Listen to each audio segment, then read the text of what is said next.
Hey there, you're listening to BD4, where there's no better way to get your Yankees and Knicks analysis. Yanks every series, Knicks every game, and MMA on occasion. Here's your host, RJ Carbone.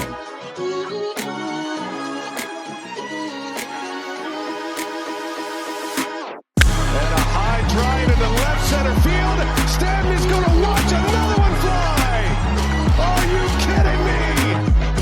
DiVincenzo a three. Bang! Bang! Knicks take a Take this chance to apologize to absolutely nobody. At the wall. See ya! See ya! See ya! Mr. Nova. Anthony for three.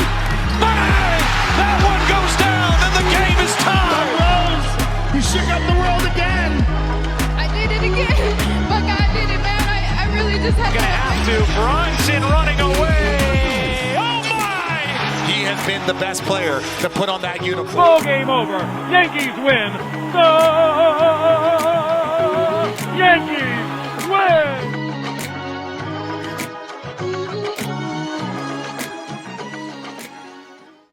Well, let's talk. I don't really want to talk about this team right now. They are in shambles. Things seem to be getting worse every day. They did pick up a win today. That was nice. I need to see many more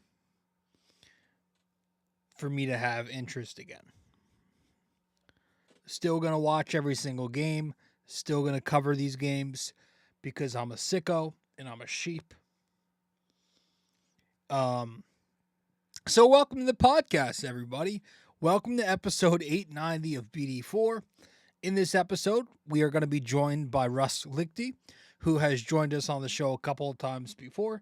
He's got his own podcast at NY Yankee Dad. You can find him on Instagram, Twitter. He's also on YouTube. He's got a podcast called The Beat of the Bronx, and I believe it's also on Spotify and Apple. Definitely on YouTube. I know that. He will join us in the second half of the show.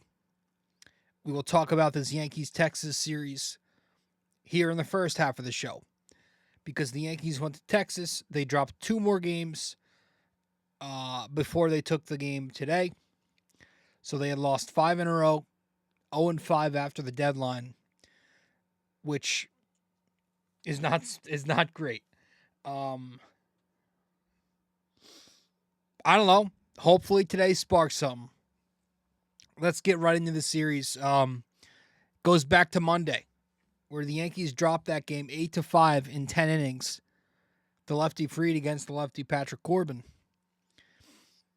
Yankee bats scored 5 runs, 10 hits, 5 extra base hits. They drew 5 walks, struck out 8 times, grounded into 1 double play, and they were 3 for 15 with runners in scoring position. Against Patrick Corbin, they got 3 runs in 3 innings. First inning, Goldschmidt with a solo home run.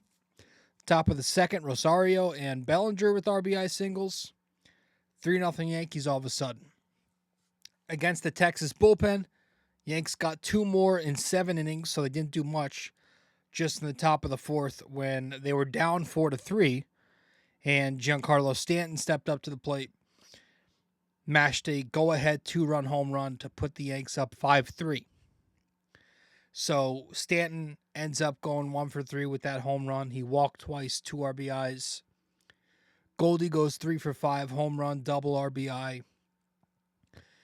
Ahmed Rosario goes 2 for 3 with a double and an RBI. Picked up his 1,000th career hit, I believe, was in this game. Cody Bellinger, 2 for 4, a walk, stolen base, and an RBI. Jazz Chisholm, 1 for 4, double, a walk. So I thought, first of all, this was the all-righty lineup, basically.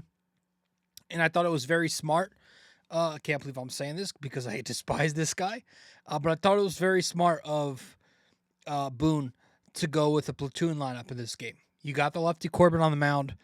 This is why you made the trades that you did, to play the matchup. And that's why it's important to have all this balance in your lineup so you can play that right-on-left matchup that the Yankees did. It's not always about name brand out there. It's about sometimes winning the matchup. And the Yankees were able to get to the lefty Corbin for 3 runs in 3 innings, knock him out of the game quickly. Unfortunately, couldn't get more than 5. And given how many guys they put on base, you probably should have got more than 5. But Max Fried was also not good. 5 innings, 4 runs, 8 hits, 3 walks, 7 strikeouts, no home runs allowed, but he threw 105 pitches, picked up the no decision. Max Fried has not been the same since that Cincinnati start at the very end of June. He needs to get back on track. I am hoping that he's healthy. I don't know if the blister is still bothering him. I don't know if it's the innings workload that's starting to pile up. But he's looked really bad for an extended period now. This guy, remember one time at this point in the season, I think at the end of that Cincinnati start, his ERA was sitting in the 1.7s. He's approaching 3. He had a brutal bottom of the second where he coughed up the 3-0 Yankee lead. Issues a 1-out double to Langford. He walks Josh Young. Lost the zone with his off-speed pitches. And then he issues 4 consecutive singles following that. He gives up an RBI base hit to Smith. Give him a sinker middle of the plate, 3-1. Gives up a single to Heim to load the bases. And then he gives up a 2-run single to Duran, 4-seam fastball middle of the plate to tie the game at 3. After that, Seager stepped up to the plate. He picked up an RBI to put Texas up 4-3. Max Fried calmed down after that, but he's still labored and he still needs to be better. So again, his final line, he gave up 4 runs and 5. Bullpen combined to go 4 2/3, 4 runs, 2 hits, a walk, 5 strikeouts. 6th, 7th, and 8th innings went to Weaver, Doval, and Bednar, who were all excellent. And in the bottom of the 9th inning, Boone makes the stupid decision, the dumb decision, to close with Devin Williams, who gives up the big home run to Jock Peterson. In my opinion, it was also a very genius move by this manager to not send Volpe in the 10th inning there. And the fact that he keeps letting Austin Wells hit, he did it on Sunday and he did it on Monday in big spots, is crazy to me. So Williams gives it up in the 9th. 10th inning comes. Jake Bird officially seals the deal, takes the loss. And we'll get to more on that stuff later. You had some more bad defensive moments in this game. Early in the game, Volpe and Jazz kind of just looked at each other, let a ball go up the middle because nobody knew whose ball it was. Now, they probably weren't getting to it anyway. There was a Max Fried pickoff attempt at second base that he threw into center field. I believe that run came around to score. So more sloppiness in this Yankees loss, 8-5 across 10 innings. Tuesday, the Yankees lose 2-0. 2-0. You have the rookie righty Will Warren against the veteran righty Nathan Eovaldi, who shut the Yankees down. Nathan Eovaldi is a very good pitcher who's got elite stuff, and when he's right, he's tough to hit. He has these games where he goes out there and he throws 8 gem innings. That's what he did. 8 innings, no runs, just 1 hit. Yankees picked up 2 hits overall. Eovaldi shut them the hell down. They couldn't touch him. Always seems to. Aaron Judge returned in this game. Didn't matter. The bullpen was the same that it has been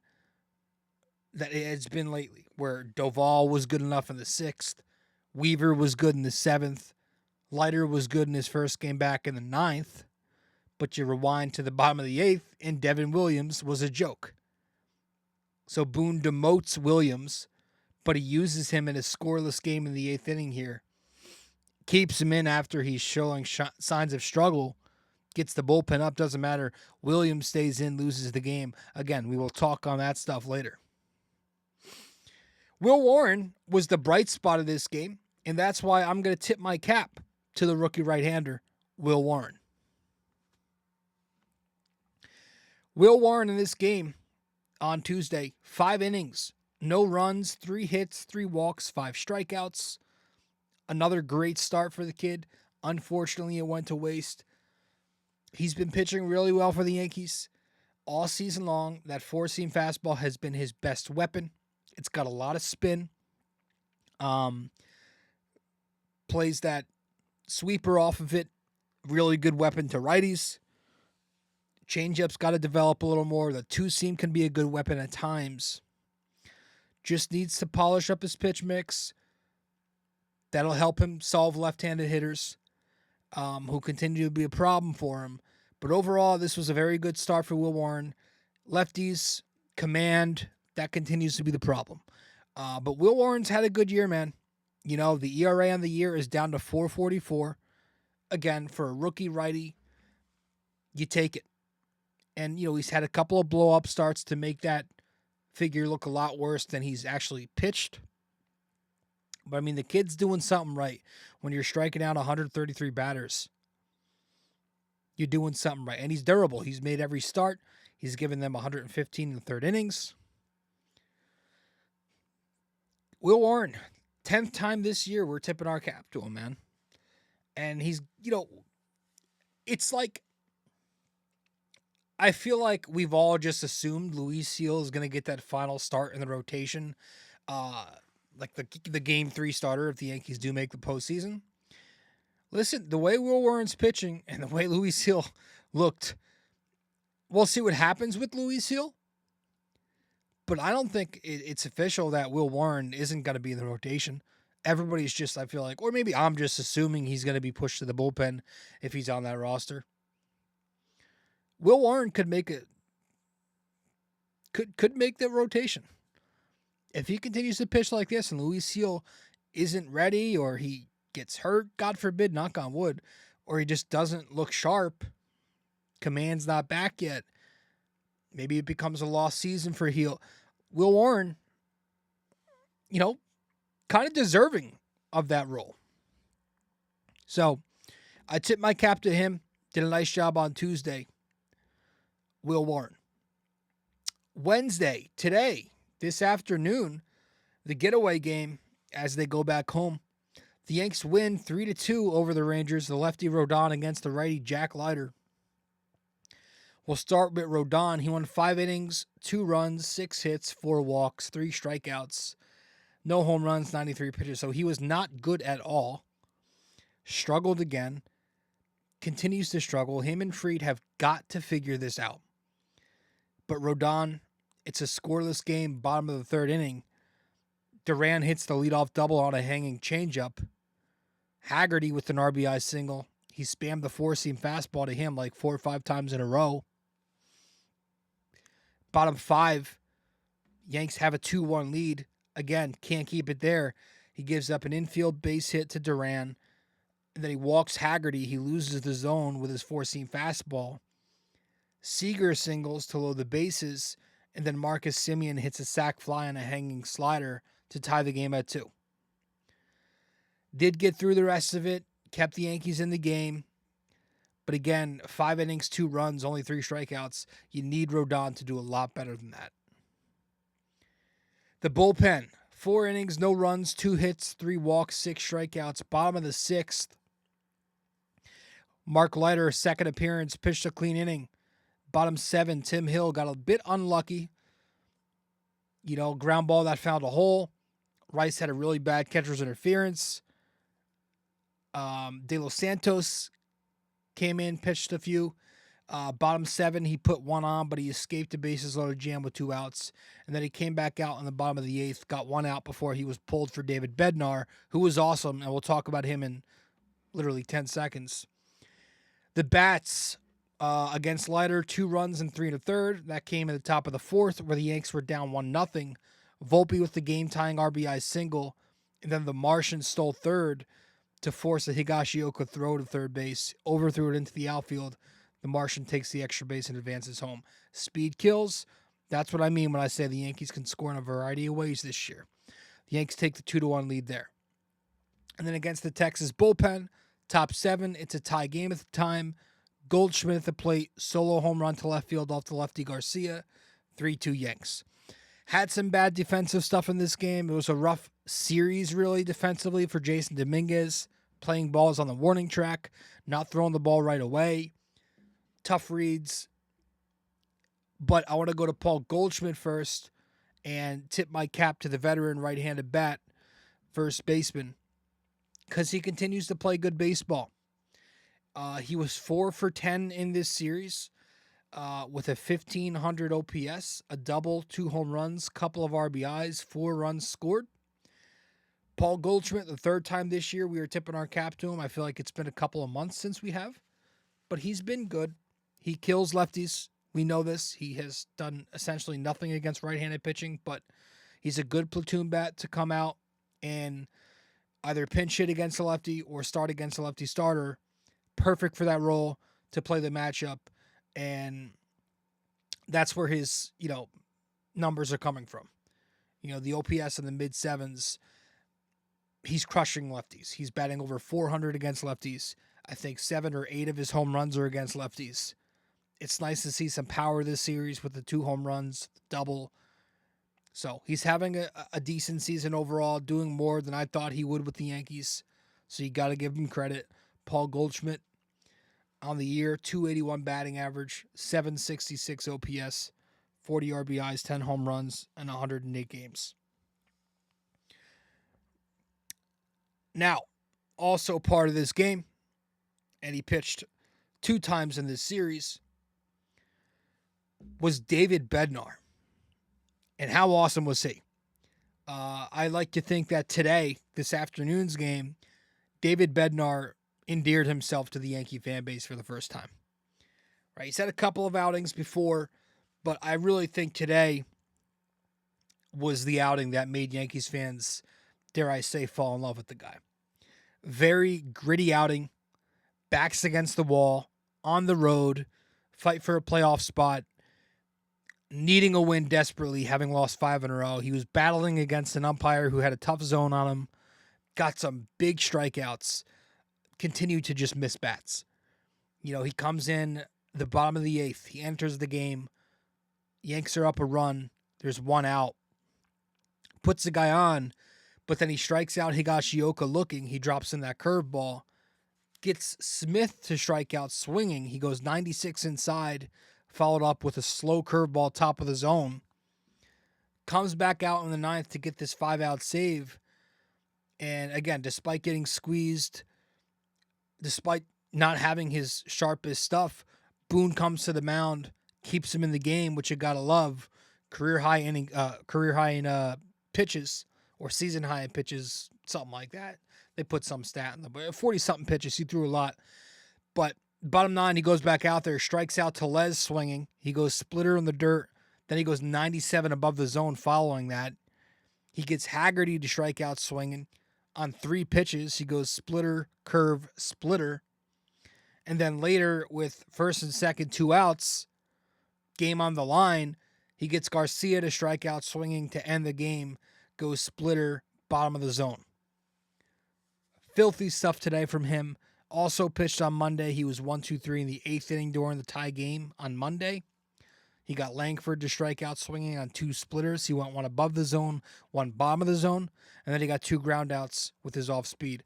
But today was awesome. And I think after today, again, I think the Yankees found their new closing pitcher. Obviously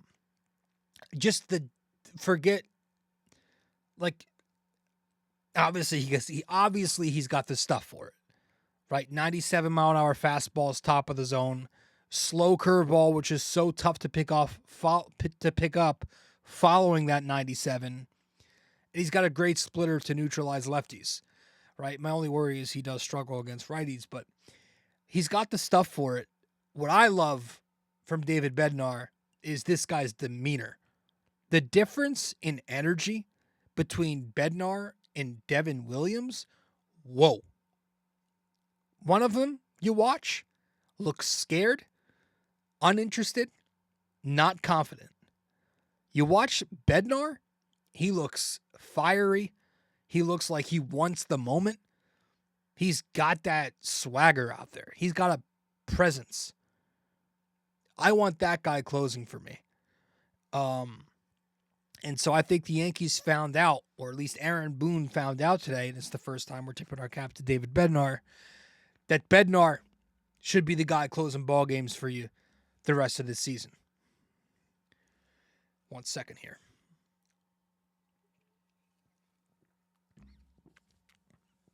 I mean, listen, I've said it before. Now that Cashman went out there last Thursday and he gave you weapons, and now that you're getting healthier in the bullpen, you've got no excuse to be giving up runs anymore from innings 5 to 9. You're saying out with the old because Loizaga's out of the picture. He's on the Phantom DL. Hamilton's out of the picture. He's in AAA. Brubaker's DFA'd.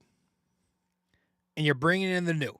You're adding Bednar, Doval, Leiter Jr., Cruz, who will be back very soon.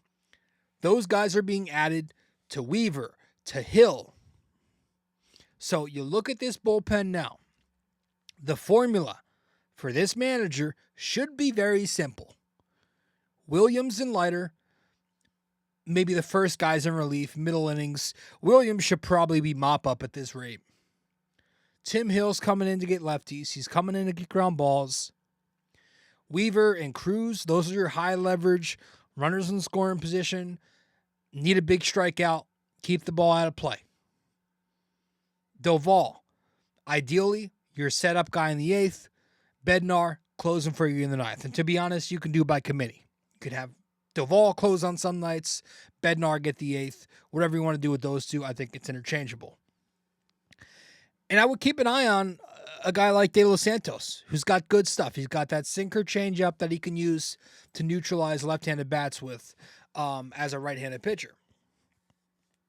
But that should be the equation right there, right? Those should be your core guys that you go to. That should be the plan. What cannot happen is what's been happening, where you go to Devin Williams to close a ball game or to pitch in high leverage at all. Monday, that was unacceptable. Closing a game in a save situation, putting Devin Williams out there in a game you needed to win, unacceptable. Tuesday was a fireable offense. If the Yankees missed the postseason, I'm looking back to Tuesday as being one of those games. He puts Devin Williams in a scoreless game in the 8th inning.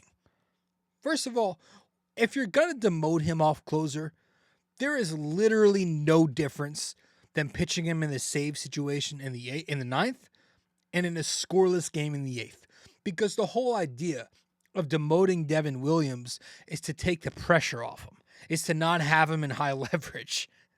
So he comes in where he shouldn't have came in, comes in anyway, walks 2 guys to load the bases. You have Mark Leiter Jr.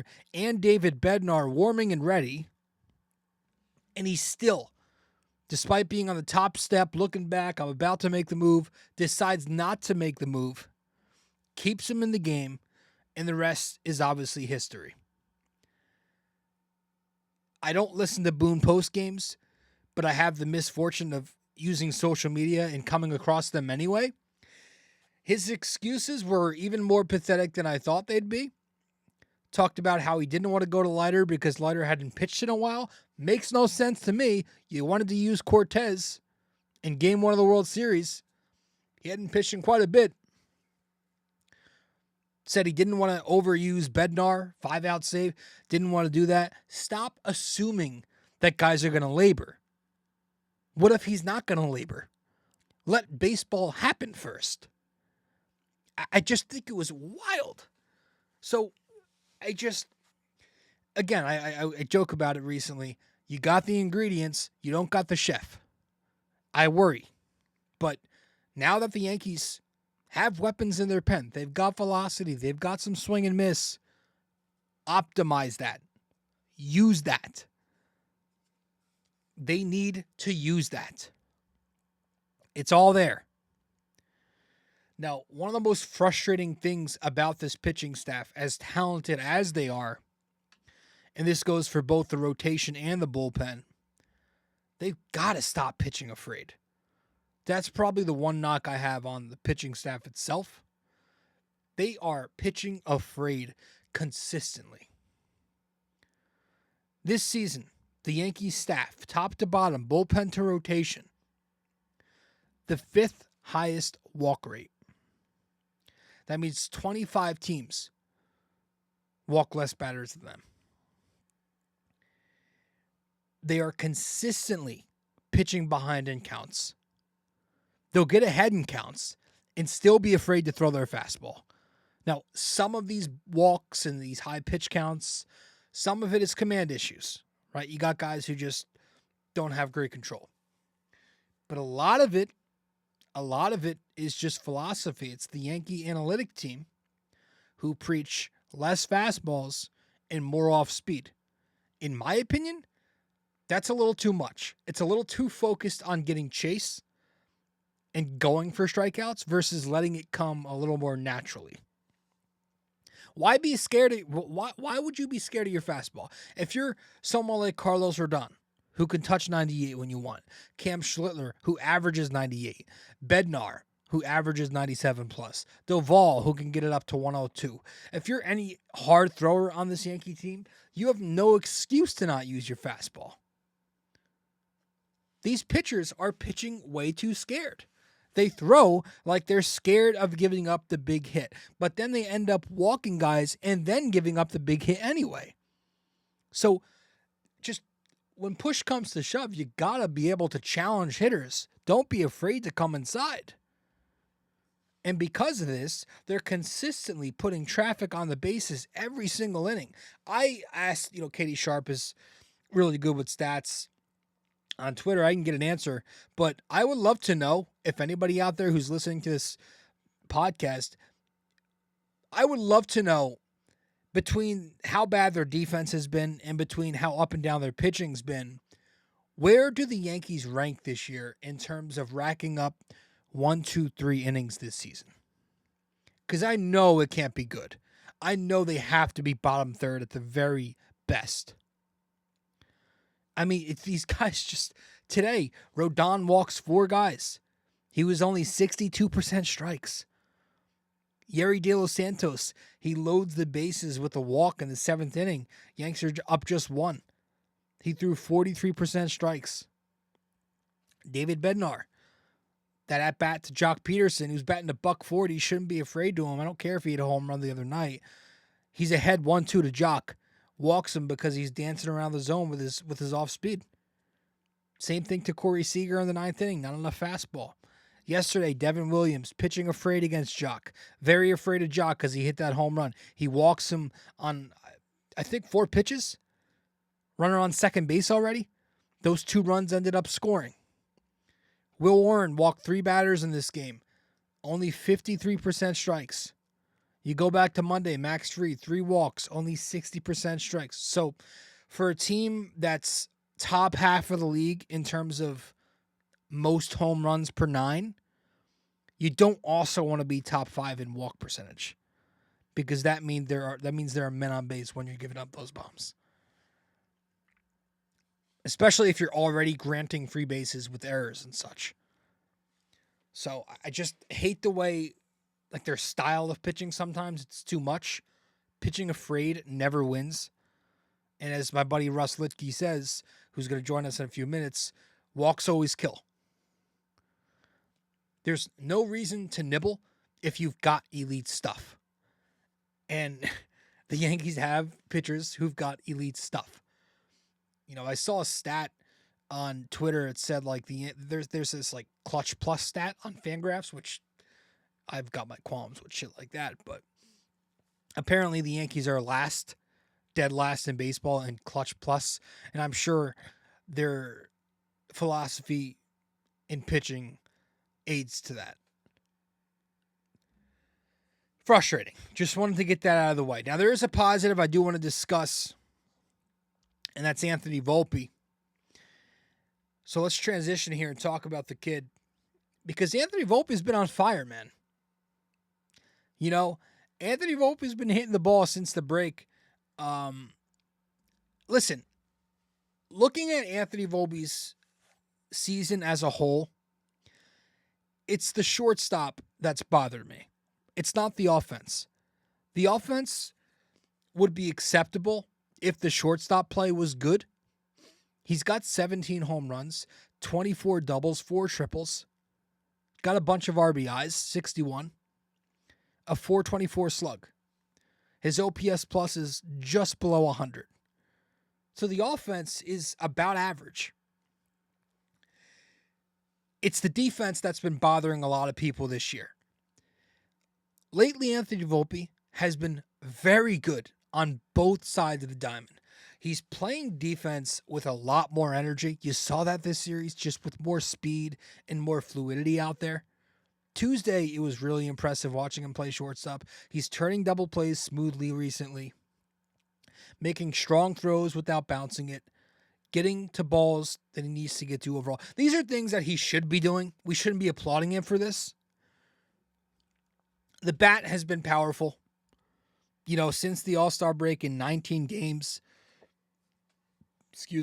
since the break, 19 games, he's got a 254 average, 627 slug, 12 RBIs, 7 home runs, 10 home runs in 95 games in the first half, 7 in 19 in the second half so far. And these are hits that are coming in pretty big spots too. So, I watched this kid hit, and the one trend that I continue to see, it's simple. It goes back to what we talked about in the offseason. It goes back to what we talked about in the preseason. Anthony Volpe, when he's going, is swinging hard and pulling the ball in the air. He's not flattening the swing. He's not slap hitting. He's not picking up weak base hits to right field. No. He's not that type of hitter. He's not Derek Jeter. If you want him slapping hits to right field, he's not going to be that guy. Everyone's expecting him to be Jeter. That's not the type of bat he is. When Volpe is on, he's got launch angle on his swing. He's driving the ball with a purpose. Go back to when he was coming up through the system, AA, AAA ball. How did he hit? Go back to any hot streak from the first 2 seasons. Go back to the postseason last year and look at all the hits that he's picking up right now in the second half of the season. The swing speed is higher. The launch angle has been higher. He's getting under the ball more as opposed to getting on top of it. And he's getting in front of the ball to pull it to left field. It's going to help him use his speed because he's fast enough where he pulls the ball down the line, he can turn a single to a double and a double to a triple. But these home runs that are coming, he's pulling them. They're pull side home runs. He's getting the most out of his lower body. You want power. Power's a good thing. So let him be himself. I don't know why guys like A-Rod want him to be this Tony Gwynn type hit. No, he's not going to hit 400. Let him unleash his power. So whatever has gotten into him, whether it's the boos at Yankee Stadium from the previous series, that have kind of gotten to him and kind of motivated him, whatever it is, having a little bit of a rest during All-Star break, coming out on fire. We know how Volpe does when he comes off of a couple days off. Whatever it's been, I don't know, but I do think the offense this year overall has been fine, given where the expectations are now, and I think they can continue to be fine. You just hope that the glove and the arm starts to pick up as it has.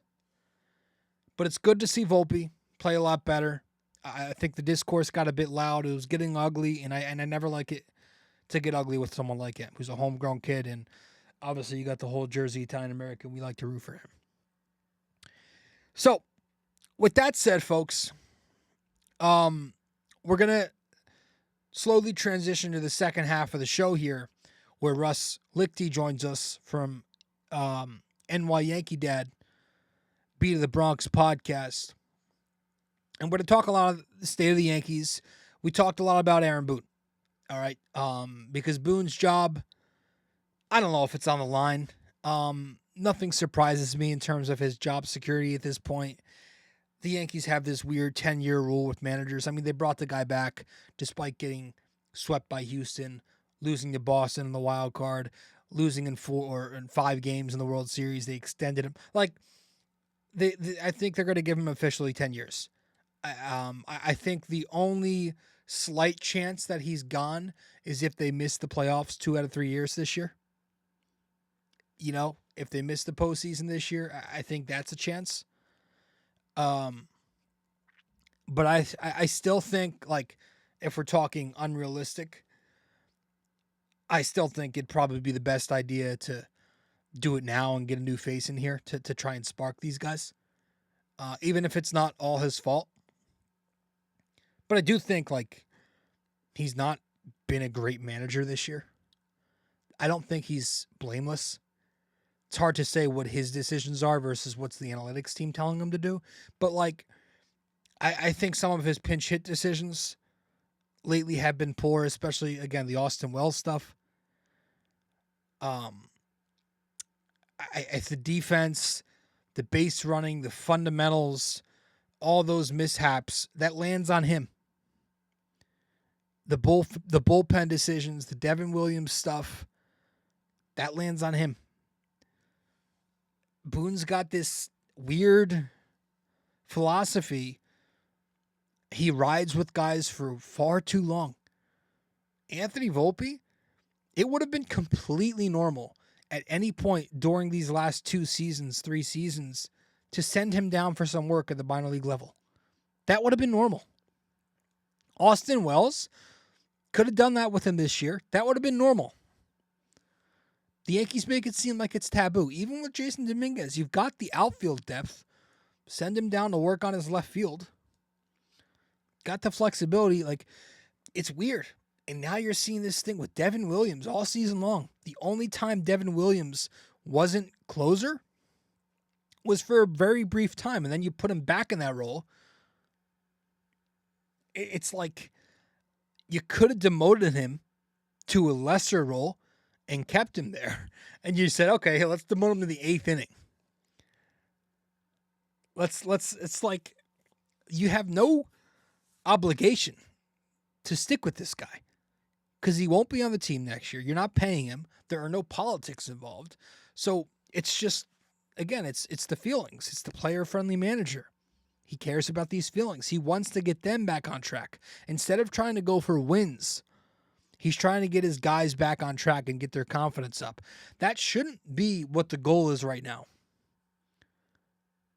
I don't care. We need wins. We need what's best for the team. You're being selfish by worrying about individual players. I think you're putting more pressure on players with this it's all good mentality too. You know, when guys continue to make mistakes and you continue to sit there in the post game and hey, you know, we just got to keep grinding. It's okay. Again, I try not to care what he says in the post game. But when it keeps happening, I feel like he's putting no pressure on them to improve. That Girardi video when he talks about Sanchez has been resurfacing again lately. Girardi got the best of Gary Sanchez for a reason, because he pushed him hard, and that's eventually why he got fired. I think the Yankees have this wrong idea where they think it's all about the players have to like this guy. It shouldn't be all about the players having to like the manager. That shouldn't be like the rule. That shouldn't be one of the qualifications. Make sure the players love you. That shouldn't be the main qualification, I should say. If that was the case, Tibbs would still be the coach of the Knicks because they loved him outside of Bridges.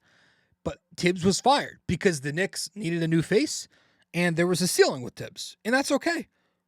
It was the right move, as good as he was. The Yankees have the roster.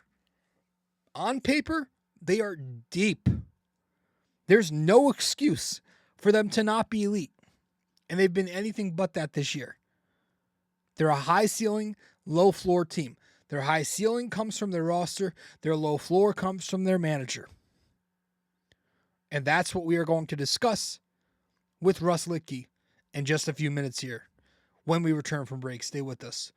Be back in a sec. Quick break here, guys. Stay connected with BD4 on social media. Follow us on Instagram and X at BD4Pod, and find us on Facebook by searching BD4. Don't miss out. Join the conversation. Want more BD4? Subscribe to our YouTube channel and never miss an episode. Hit that like button, drop a comment, and share with your fellow fans. Don't forget to ring that bell so you're always the first to know when a new video drops. Love BD4 but don't have the time to sit down and watch? Don't forget to subscribe on Apple Podcasts and Spotify so you never miss an episode. And if you're enjoying the show, leave us a 5-star rating and a quick review. It helps us grow and keeps the conversation going. Want everything BD4 in one place? Head to our website at bd4blog.com. You'll find links to every podcast platform, social media, and even our blog, where we dive deeper into all things BD4. Check it out now and stay connected. All right, so we're going to get into this episode, the second half of this episode here with Russ in just a few seconds. But real quickly, up next for the Yanks, they go back to the Bronx to begin a 6-game homestand. Houston comes into town for 3. They are very up and down. They've lost 6 out of 10. They just lost today. And then after Houston, you got Minnesota for 3 to begin next week. It's a bad team, Minnesota. They had a brutal deadline. Never moved Joe Ryan, but it's not a good team. You should beat that team. Houston's going to be fun. If the Yankees are a good team, they'll make it a competitive series. I think this is their season coming up. So I don't know, man. I need to see this team start to win. If they want that first wild card back, Boston did lose today for what it's worth. If they want any wild card at all, really, they need to win. They're fighting for their lives. And as the episode says, they are on the brink of catastrophe here. So shit needs to change, and it needs to change real quick. Let's get to Russ Lichtke, and we talk Yanks, state of the Yanks. Let's get to that right now. Appreciate you all. It's been tough, man. I wanna get your thoughts. I guess we can date back to the deadline, and then we'll kind of start from there. What's been happening since? Because listen, it seemed like. Listen, I go back to the deadline, and I think just based off of what Cashman did alone, I think he did a really good job, the best he could. But obviously the Yankees are 0-5 since then, and nothing's really changed in terms of the results. So I want to get your initial thoughts on that. Yeah, well, my initial thought is the way this season's going, it really reminds me of I'm going to date back a little bit here, but very similar to 1995. It was the trade deadline where they got David Cone. Okay. Now, just like we needed starters this year, the bullpen was decimated. Yeah. And they never made a acquisition for any bullpen arms, but they brought in David Cone and Roger McDowell. Jack McDowell was Roger was his brother. Jack was the big acquisition. He was the one who we blew the game because he was in the bullpen during the wild card series. But the point I'm getting at is they didn't get any bullpen that year, and down the stretch just really decimated. And in September, they were like 6 games under 500, and they went on a run, and they became the first wild card team. Yeah. Yeah. I mean, I think, like you said, with less than 50 games remaining, it's still enough time to, get into the dance and maybe even take second place in the division. You never know at this point. There's still time to get hot. It's baseball. Things can happen. October can be a crapshoot at times, all that stuff. But I think where it gets kind of ugly is, there's a lot of buzzwords you hear when people talk about the Yankees and Aaron Boone. And a couple of those buzzwords are like accountability and urgency.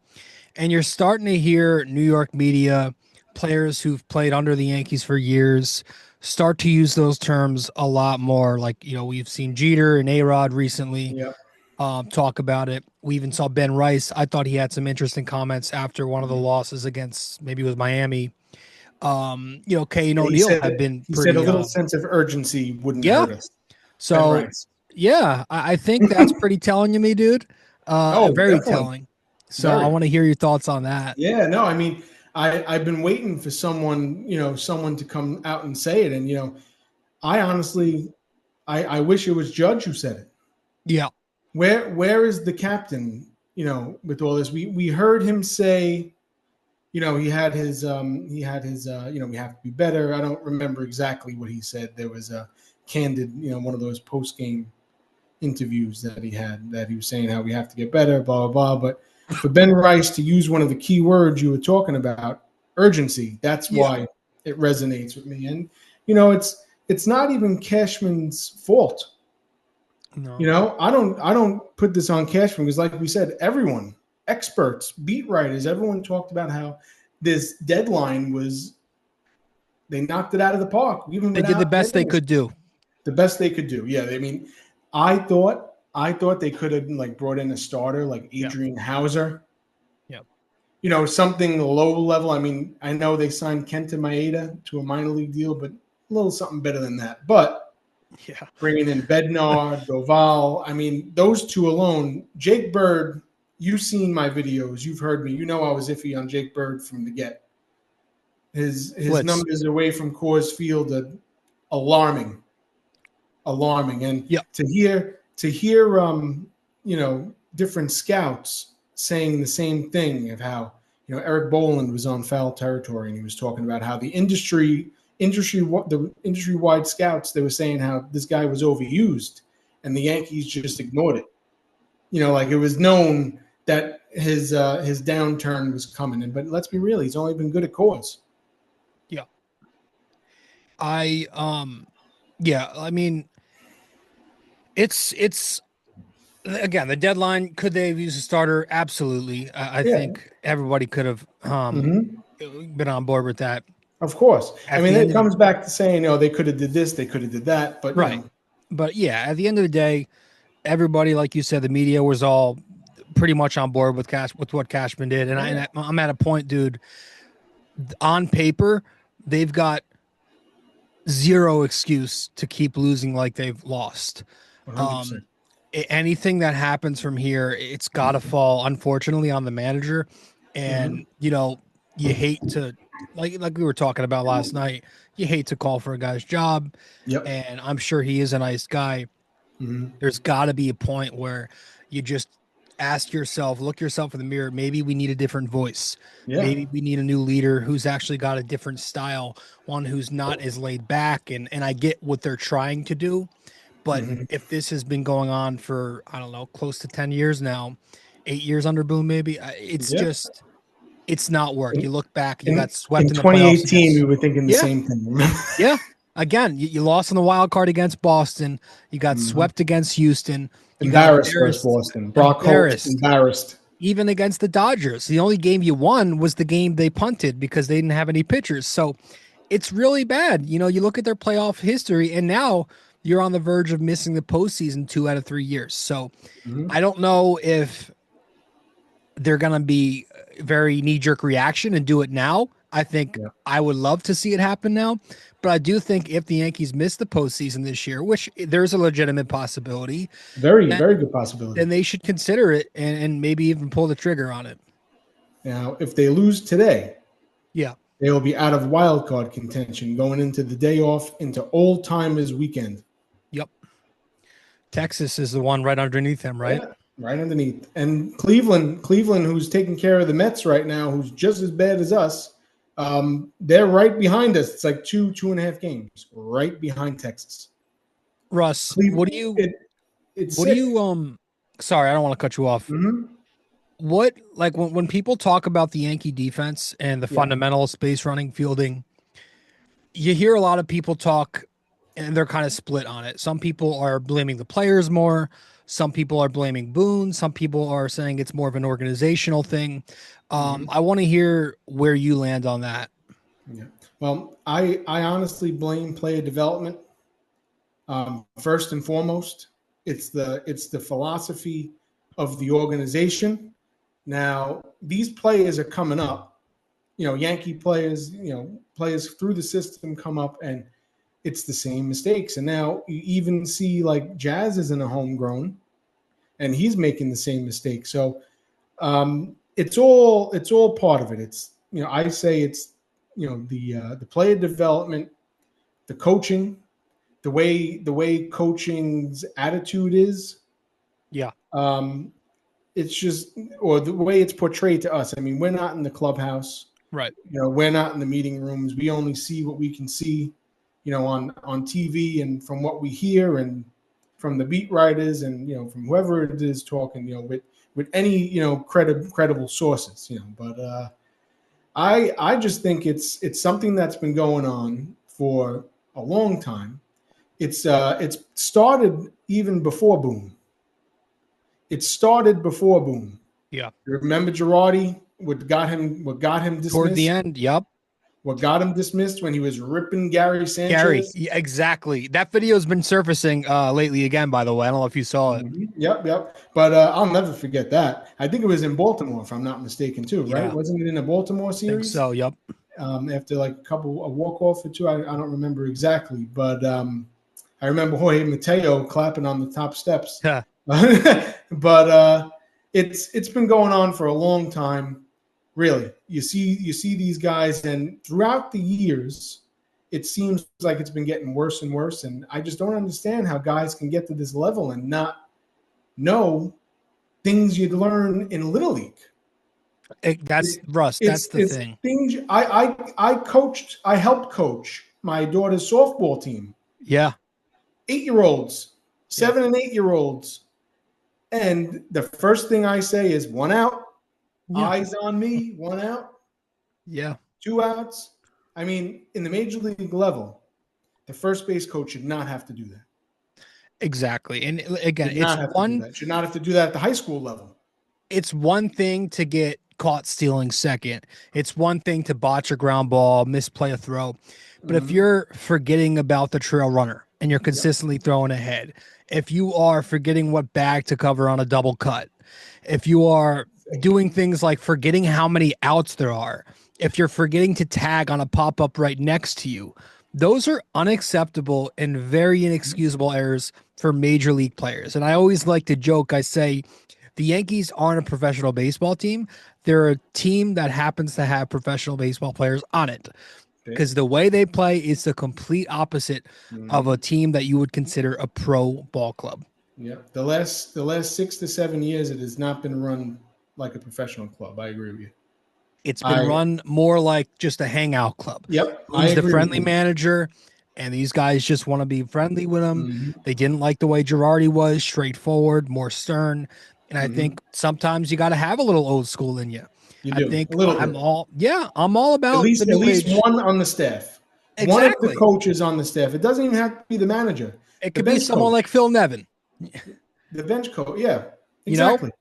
Don Zimmer was the same way. Yep. When Jeter used to make mistakes, who'd he sit next to? Don Zimmer. Exactly, man.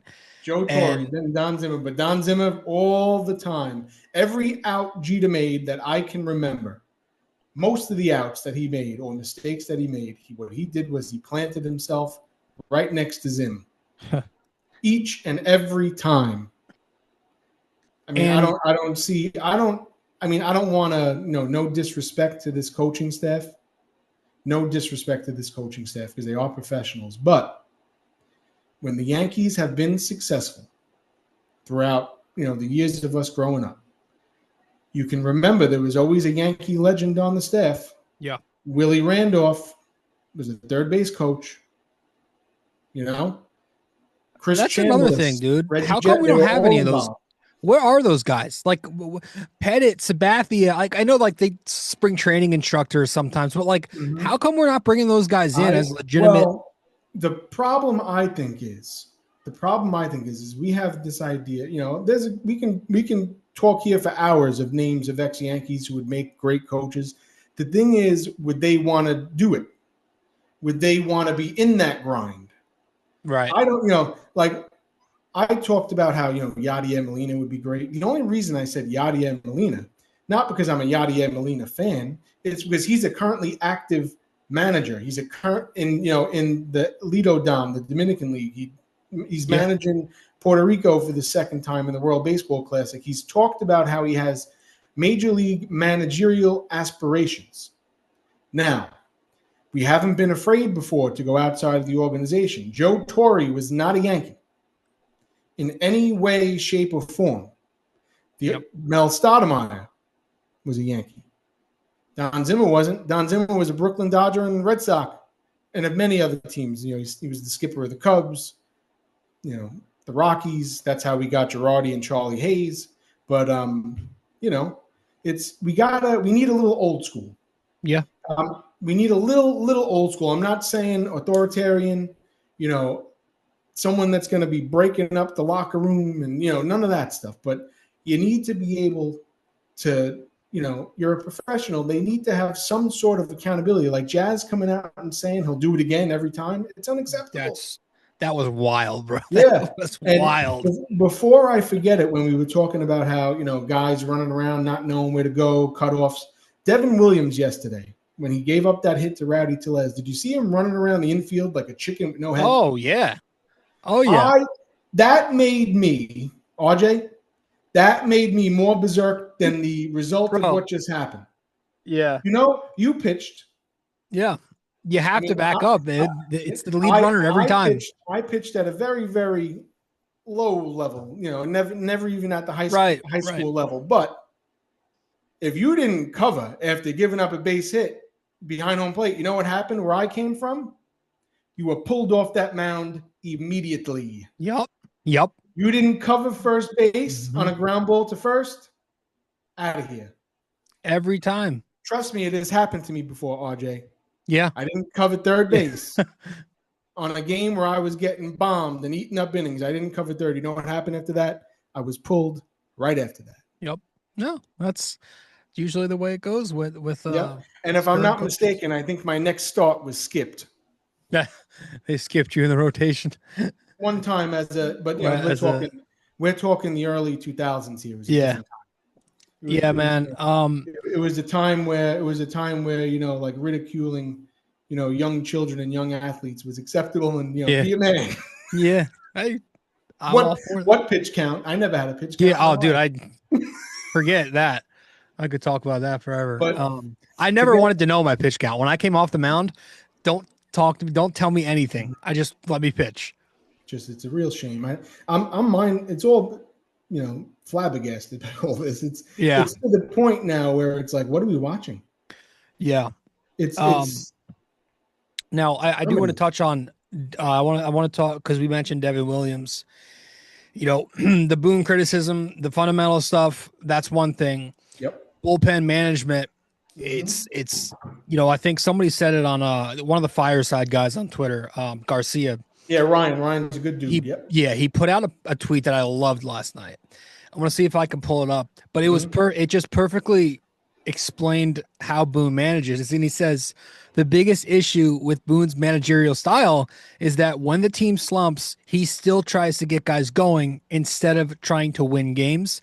And that's perfectly encapsulating what's going on with Devin Williams right now. So I want to hear your thoughts on what's been going on there. Well, I mean, first and foremost, yesterday he shouldn't even been in the ball game. No. And if he was, and I told you this last night, he should have came in the sixth. If he wanted to use him so bad last night, he should have been the first pitcher in. Because what's the difference between the ninth inning and a tie game in the eighth? Well, I mean, and when you have one hit through 8, that doesn't help either. Exactly. Let's call a spade a spade. It's like if you're demoting him from the ninth inning because the pressure gets to him, putting him in a spot like you did last night is no different. But they show him in the bullpen. You see him, the body language. You can just see he's all year defeated. long, Russ. The body language has not been there. He has no character, no mound presence. Last night was bad, and now I'm not even the body language nothing to do with the result of what happened. The body language was terrible. He just doesn't seem like he's made for here. And sometimes you come across a couple of those guys. I mean, it happens. Sonny Yeah, Gray, man. there's other guys. It's happened before. No, it's normal. It's hard. But yeah, it's like Even you can't date back to the old days. You can ask your dad. Steve Sachs didn't work out. Yeah, Steve Sachs. I've heard that name. Didn't work out. A lot of guys. Randy Johnson, Kevin Brown, Carl Pavano.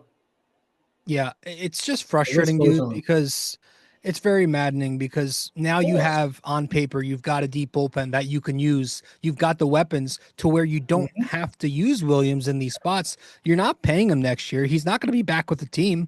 So why use him in these spots? There's no politics involved anymore because he's expiring. I just feel like you got the weapons. You don't have to force him into this role anymore just to make him feel better. Yeah, he walked. He shouldn't have been in to begin with. Yep. After he walked the second guy to load the bases, that should have been it. That should have been not it. Even a mound visit. I mean, they should have even told Benny. Benny should have walked out. Yeah. And they call every move he makes, so I don't blame Ben Rice. No. He has that little earpiece in his ear. He don't even call the signs. The bench does. He's the messenger. Story. Yeah. That pitch comm drives me insane. That shit's broken every night, bro. The Miami series, the last two games, the start of the game. My God. What's disturbing is catchers don't know how to put down signs. It's like it's simple. Like you would think, okay, let's just go back to the signs now. But you know why? You know what this problem comes from? They're paranoid. Player development. The minor leagues are not teaching this. No. What Didi said, what Eric Boland said on foul territory yesterday. I don't know if you heard it. I heard that Didi said something. I don't know what it was. Yeah, I didn't look. I don't remember the exact, but Didi, to paraphrase it, he was saying you wouldn't believe the shit that's going on down here. Really? That's basically. I believe that's what he said. You wouldn't believe the shit that's going on, meaning of how they prepare and practice and teach. And Boland was saying if you go to a minor league game and watch batting practice, all you see is uppercut swings, hard uppercut swings. It's a good organization that doesn't emphasize the little things. Yeah. It's just, that's the way it's trended. You're a basketball guy. Yes. The San Antonio Spurs with Tim Duncan back in the day and Ginobili and they were the most boringest team to watch, but they dominated everybody because they did everything fundamentally right. Right. And that's where I think you have to find that balance because there is a need to adopt and there's a need to get more analytically sound. And that's very important in today's game. But if you get to a point where you're using those analytics incorrectly and you're completely forgetting about the fundamental core of the game and the basics and the very small things that you need to do to complete your squad, then it doesn't make any sense. You have to you're always going to be needing the fundamental parts of the game. That's always going to be important. It never will not be. The little things, and they add up to big things. We see it. Add it up. Yep. We see it. It's just spirals, and it adds on. And every day, it's a different way it happens. That's what's more alarming. Yeah.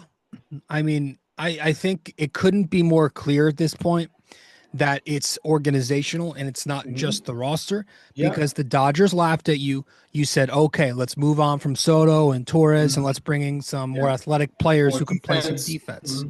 Then you did the same thing at the deadline. Let's bring in Caballero. Let's bring in McMahon. Let's shore up the left side of the infield defense. And it's still happening. That just tells me it's not personnel. It's organizational philosophy. And that's something that needs to be tweaked. So it's already kind of ruining this season. It's already completely collapsed your season. You cannot let this happen next year. So whatever they have to do in the offseason, and it can't be some BS audit like they said a couple of years ago. It has to be legitimate. It has to be something legitimate where you fix this and you don't let it affect next year either. Because it's even if they do an overhaul, is it going to fix next year? You got to figure this out because it's getting to a point where you can't watch this team play every night.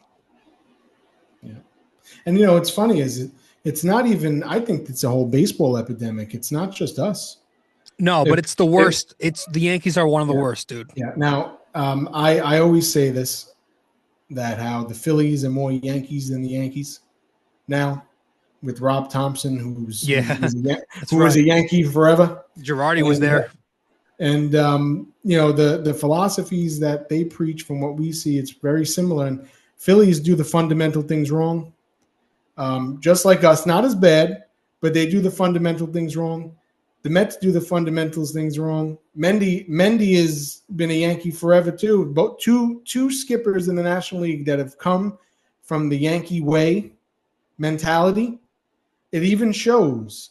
There's not a coincidence that the Mets are in the same slide as us right now, and I stand by that. Yeah, you're right. Not a coincidence. That's a good point. They are sliding right now too. Just as bad, and it's not being talked about in the New York Tri-State area media market. But that's their problem. We got our own problems. Yeah, well, that's where I think we should conclude, because let them rot. But, let it happen. Let's not join them. I mean, let me. No.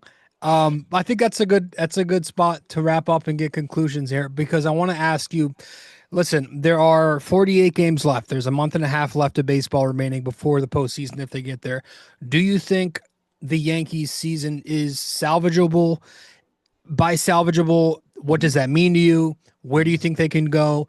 I think their floor is missing the postseason, but I still think on paper they have a shot to win, just because the pieces are there, but I am leaning towards it's not going to happen this year at this point. I want to know what your thoughts are. Well, realistically, 48 games, right? They got the way the division and the wild card race is going right now. Let's be real, man. They got to win 30 to 35 games. Oh, they have to get hot. Of those 48. Now, it can happen. We've seen it happen. It's baseball. Anything can happen. The only thing you can predict is that it's unpredictable. But it's possible. Is it realistic? Baseball, could be, but they got to get really hot. And the way things are looking right now, it's not looking like they have the ability to do that. It could happen, but in reality, it could be unlikely. I mean, with 48 games left, it's still over a month, of games left to go. But if we're getting down here to the point where it's like, last week of August and this hasn't changed, then, I'll tell you something different. Yeah. I would concede and say this season's over. If nothing changes by like August 26th, pack it in. They have today and the homestand to right the ship. They've got Houston coming into town. They have the home. It's old timers day. And you know what? Yeah. One of those legends better grab someone and tell them what the hell is up. You know what I'm gonna do, Russ? This ain't Yankee baseball, RJ. I'm gonna keep track of their record, bro. I'm gonna keep track of their record after Old Timers Day and see where they are. No, we should. Great, we should. You know what I mean? Someone's got to. I mean, I've worked Old Timers Day. Okay. I've worked Old Timers Day. They're going to speak their mind. Let me tell you that. If someone's upset, they'll let it be known.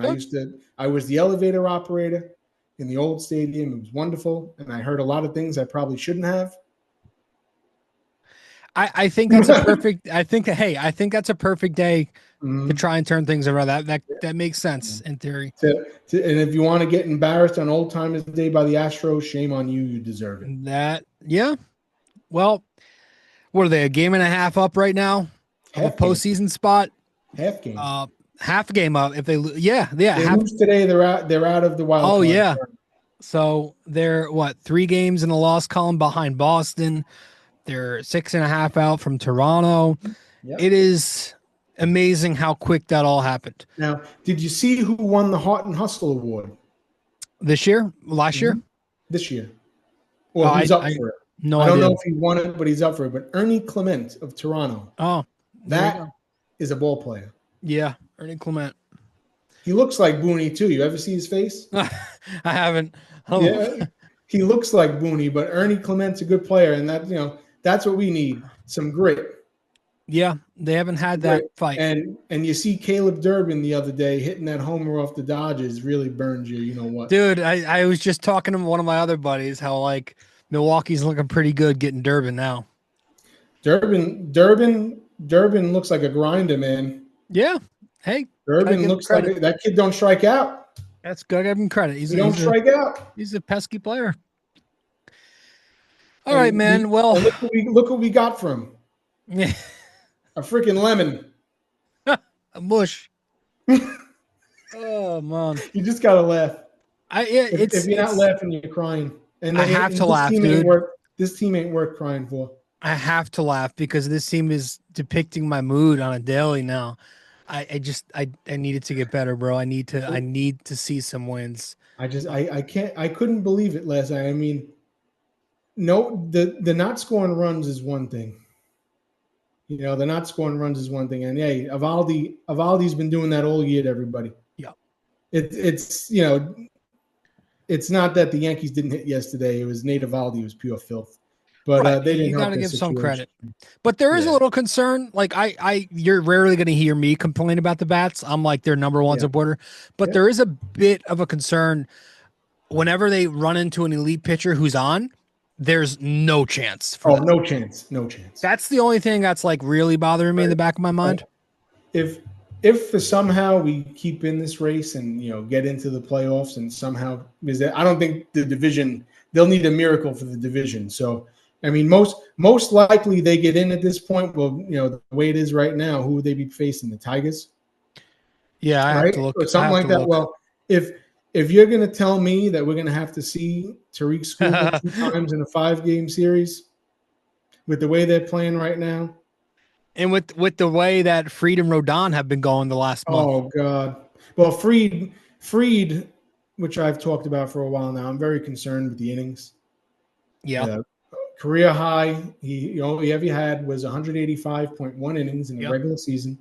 The year the Braves won, he had 2 injuries that season, so his regular season was shortened. So he only had like 160-something, and he built himself up with the postseason and the World Series. It came out to around 194, 196 innings without, just thinking off my head here. But he's well over – he's about, 130, 140 innings right now? Yeah, he'll get there. He'll get up there at the end of the year. And it's starting to show here. The blisters are back, which were a problem, in 2021 with the Braves. I didn't know that. Yeah, he had blisters that year. It was a one-time thing, but the blisters kind of, if you want to say, started then. I was reading an article, a Braves article from 2021, right before it was like an end of the season debrief going into the postseason, and it wasn't that Fried was shut down, but in the beginning of the season, he was injured, and his starts. They conserved, the starts. His innings obviously weren't up to his career high, and he passed that throughout the playoffs, and he was nuts in 2021. He was disgusting, that World Series. Yeah. That whole postseason run. But it's concerning. I don't think I love Max Fried, and, without him, where would we be right now?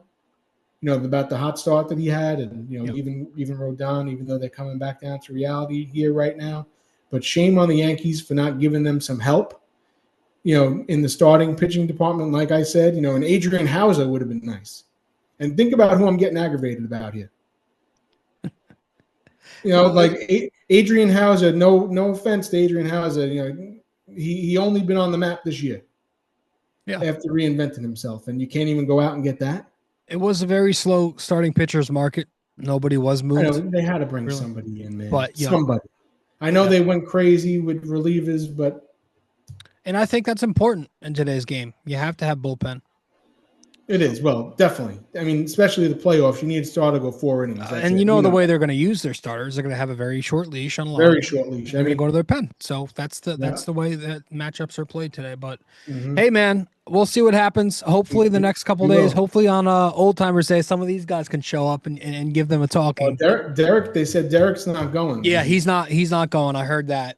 Yeah. We'll see, man. I hope for the best. That's all we can do at this point. That's all we can do. There's nothing we can do but sit and watch. We're the sheep, bro. We are. No, it's the truth. I mean, I would love to know what's said in these pregame meetings, man.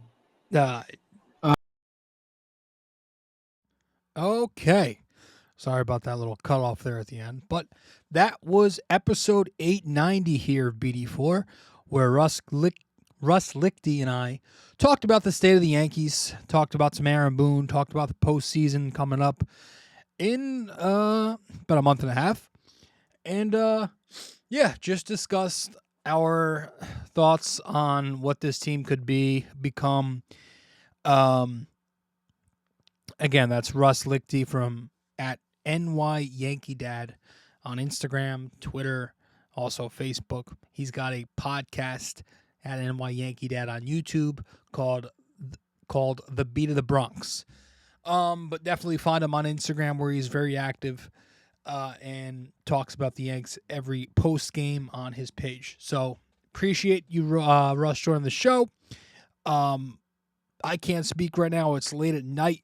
So what I'm going to do is wrap this one up right here. Drop it on the normal platforms. If you want to find BD4, we are on YouTube. If you want to watch us there, you can listen to us on Apple Podcasts and Spotify as well. And, of course, follow BD4 on the many social media platforms that we're on, Facebook, Instagram, Twitter. And that's that. I appreciate you all tuning in, as I always do. Go Yankees. I'll see you after this Houston Astros series. Later. Well, if you made it this far, that means you listened to or watched the entire episode. Thank you. Just remember to follow, subscribe, download, rate and review, and all that fun stuff to help out the podcast. And I will see you in the next episode of BD4.